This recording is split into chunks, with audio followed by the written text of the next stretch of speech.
Oke, assalamualaikum warahmatullahi wabarakatuh. Di sini saya Jalan Amar. Saya ingin mempresentasikan yaitu penerapan IoT dalam disaster management atau bisa disebut manajemen bencana. Nah, IoT ini adalah jaringan perangkat pintar yang saling terhubung dan mengirim data secara otomatis atau real time. Nah, dalam konteks manajemen bencana, IoT ini membantu mendeteksi potensi bencana lebih awal, terus mempercepat respon darurat.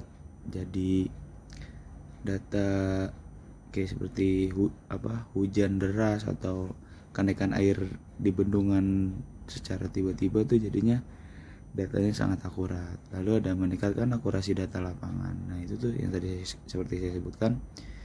Jadi data yang diambil itu sangat akurat yang terjadi di lapangan. Nah, di sini tuh ada contoh bencananya itu seperti banjir, gempa bumi, kebakaran hutan, letusan gunung berapi. Nah, ada jenis perangkat IoT yang digunakan di tiap tahap. Nah, yang pertama tuh ada mitigasi, yaitu perangkat umumnya itu sensor getaran atau sensor suhu, lalu ada sensor curah hujan. Nah, ini tuh berfungsi mendeteksi potensi bahaya alam. Nah, lalu ada preparedness. Nah, ini tuh perangkat umumnya tuh kayak cloud system, sirine pintar, atau notifikasi SMS untuk memberitahukan para masyarakat atau yang lainnya. Nah, ini nih fungsinya itu menyebarkan peringatan dini. Lalu ada respon. Nah, di sini tuh responnya itu ada drone, bisa pakai drone atau GPS tracker atau kamera thermal. Nah, di sini tuh fungsinya untuk pencarian korban dan pemetaan area yang terdampak. Nah, di sini selanjutnya ada recovery.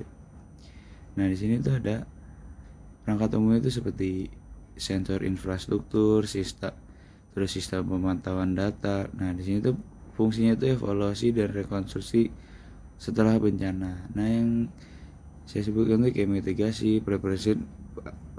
mitigation, terus ada preparedness, terus respon, terus recovery itu ada dalam disaster management. Nah,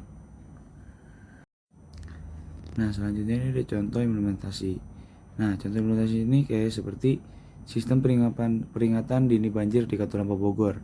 Nah, sensor ketinggian air dikirim data ke cloud, lalu cloud mengirimkan notifikasi ke BPBD, terus ke warga sekitar di sekitar bantaran Sungai Ciliwung ataupun sebagai sungai-sungai kayak Katulampa, Ciliwung dan sebagainya. Nah, lalu ada IoT Fire Detection System. Nah, ini tuh sensor asap dan sensor suhu pendeteksi titik api di hutan.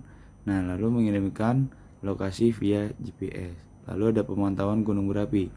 Nah, sensor ini tuh sensor getaran tanah dan gas SO2 memberi sinyal dini aktivitas abu vulkanik. Nah, manfaat IoT dalam manajemen bencana itu ada yang pertama, pemantauan 24 jam secara real time, lalu mengurangi resiko korban jiwa dengan deteksi dini, lalu ada koordinasi cepat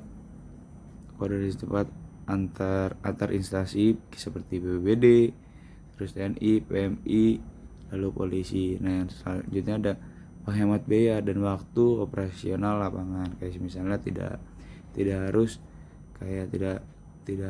pemantauan lapangan, kayak harus membayar orang untuk survei di lapangan. Lalu ada data historis membantu perencanaan mitigasi jangka panjang. Jadi adanya evaluasi lanjutan.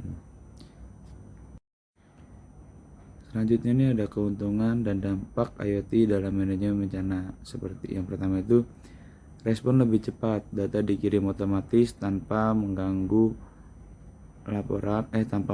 laporan manual. Nah, selanjutnya ada pemantauan real time. Semua perangkat terhubung ke sistem pusat. Selanjutnya ada analis data cerdas menggunakan AI untuk prediksi potensi bencana berikutnya. Lalu ada koordinasi terpadu. Ada BPBD, TNI, PMI, dan relawan dapat berbagi data instan. Nah, selanjutnya ada efisiensi operasional, mengurangi biaya patroli dan survei lapangan. Selanjutnya ada meningkatkan kesadaran publik, masyarakat lebih cepat menerima peringatan dini. Nah, di sini tuh ada dampak positif dan negatif IoT. Nah, yang pertama nih dampak positifnya ada yang pertama nih dampak positifnya ada respon bencana lebih cepat dan efisien. Nah, dampak negatifnya itu kita tuh IoT itu ketergantungan pada koneksi internet dan listrik. Nah, yang kedua ini data akurat dan analisis kebijakan. Nah, dampak negatifnya itu resiko kebocoran atau manipulasi data. Yang ketiga ini meningkatkan kesiapsiagaan masyarakat. Nah, dampak negatifnya itu ada biaya awal pemasangan perangkatnya cukup besar. Lalu selanjutnya dampak positifnya ada mendorong inovasi teknologi lokal. Nah, negatifnya itu ada butuh SDM yang ahli untuk operasional dan pemeliharaan.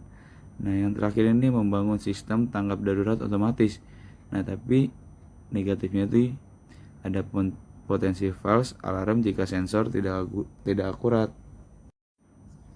Nah, di sini tuh ada skema visualnya seperti yang pertama ini ada sensor IoT kayak air, suhu atau getaran, lalu dikirim ke gateway IoT atau cloud data, lalu dikirim lagi ke analisis AI atau dashboard monitoring agar datanya dimonitor atau datanya disimpan, dikelola, lalu dikirim lagi di peringatan dini, apakah seperti ada sirine atau SMS kepada para